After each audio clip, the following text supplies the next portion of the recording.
I designed an awesome 3-story modular building entirely from LEGO, and in this video I'll take you through the complete build process. I'll show you how I designed these sliding doors that lead to the balcony, how each floor can be easily removed to access the interior, and how I've combined different colors and textures to make even the sidewalls look as interesting as the facade. You'll see the technique used to recess these windows into the wall and give them windowsills, and maybe you can even notice the stairs through a window. This video has everything you need to build your version of this modular, so feel free to use it as a building guide. I've included the complete part list below. Alternatively, if you'd like to support my channel, you can access the full PDF instructions in the description. I begin by building the foundation of the first floor, and I raise it by 1 plate thickness so that in the future I can tile off the interior and sidewalks without making it impossible to open the door. I'm using multiple shades of brown to create this unique texture of the first floor. Precisely, I'm utilizing brown, reddish brown, dark brown, and dark tan colors.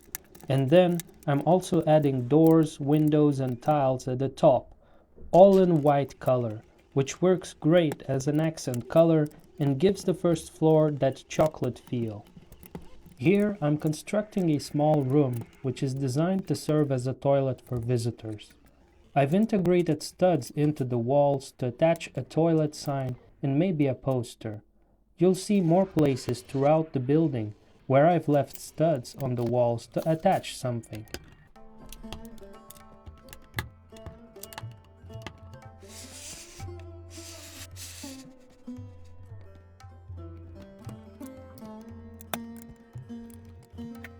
I'm trying to create a depth feel to the windows, which is why they are recessed by 1 stud, and I'm using these brown slopes at the top to make it look more interesting.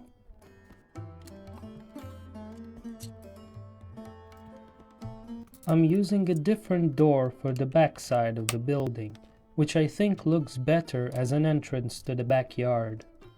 Then I'm making these stairs which will lead to the second floor, and I'm utilizing another accent color, dark red, which I think perfectly fits with brown and white.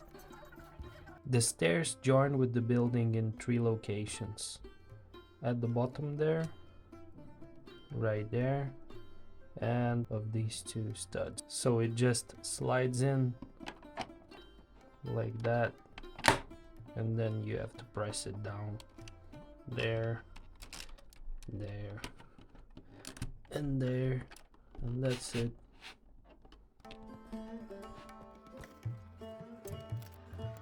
I'm also adding small dark red covers above each entrance.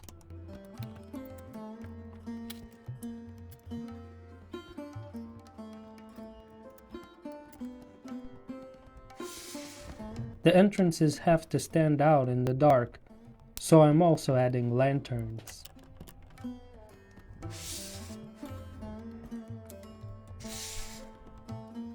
And here's the finished first floor without interior.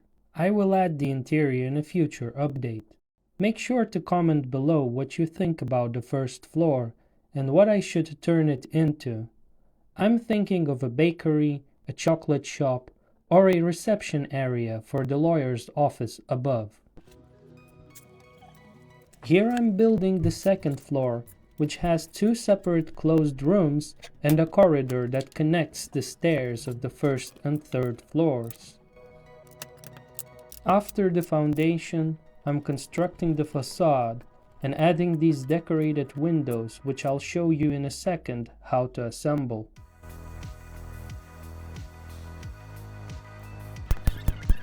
I'm using jumper plates as the first layer because this allows me to recess the windows into the wall, creating more depth.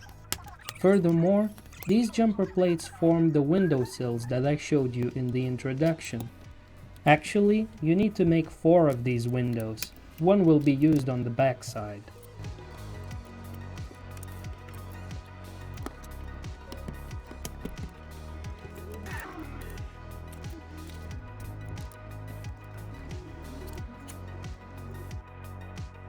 This is how the jumper plates are also used to lock these windows in place. I'm constructing stairs to the third floor, which look quite similar to the previous ones. But here, I'm using a different color combination and a slightly different configuration.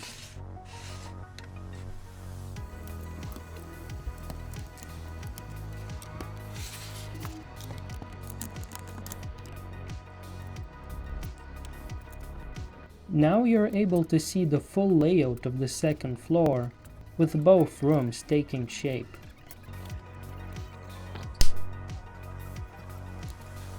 I'm creating a large window for the bigger room, because I want the backside to look different from the front facade.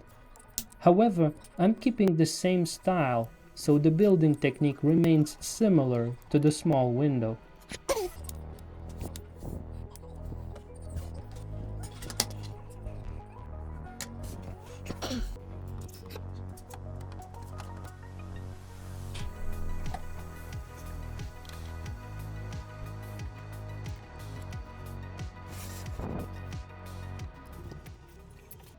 I reduced the number of studs which connect the two floors, so that it's easier to separate them.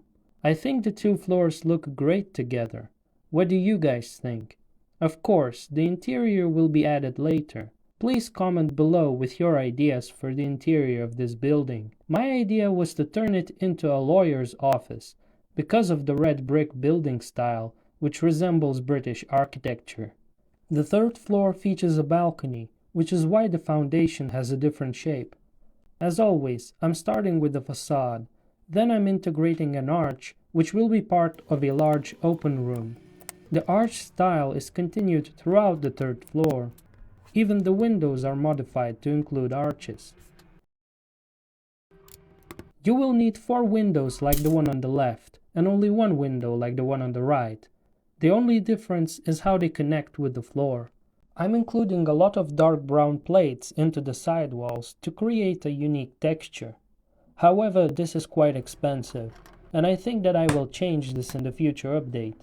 I'm also using masonry bricks to add texture to the sidewalls. I'm preparing the foundation for the sliding door that will lead to the balcony. G-slopes will act as stoppers for the sliding door. By the way, adding this transparent section to the arch wall makes it look so much better.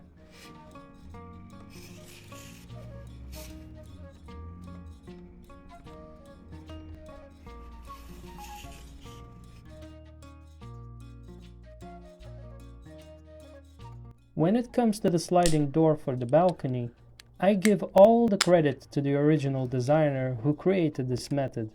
I'm only integrating his design into my modular building. I've included the link to his channel in the description.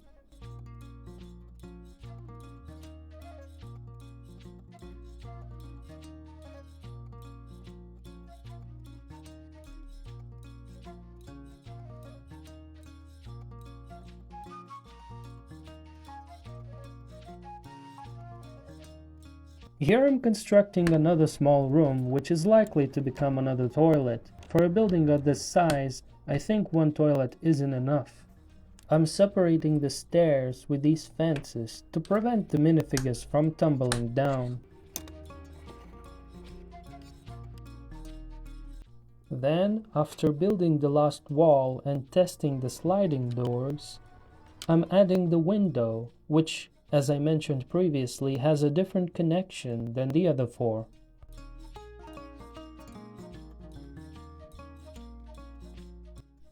We're really close to finishing the third floor. I'm creating vegetation which will decorate the sidewall. It holds onto these studs. And finally, I'm making the balcony.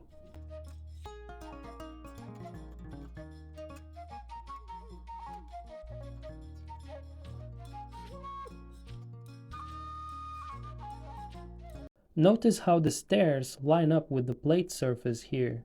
What I also love about this is how the windows and doors allow for a lot of natural light to pass inside. Please share your ideas for the interior of the building in the comments section, and let me know what you think about its current design. Personally, the third floor is my favorite. You can even see the balcony when looking from the front. Of course, no building functions without a roof, so I'm making one here. Firstly, I have to lock together a lot of dark tan plates. Then, I'm adding an outside lip to the rooftop, which will be decorated using tiles.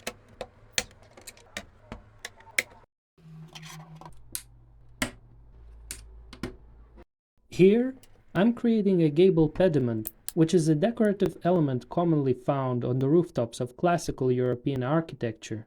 The pediment can include a nameplate of the building, its date, or some ornaments. In this case, I just left space for stickers that can be added later.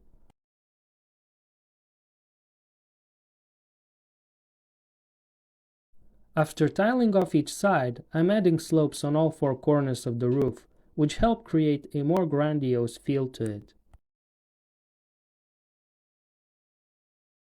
Here it is, my complete custom modular building.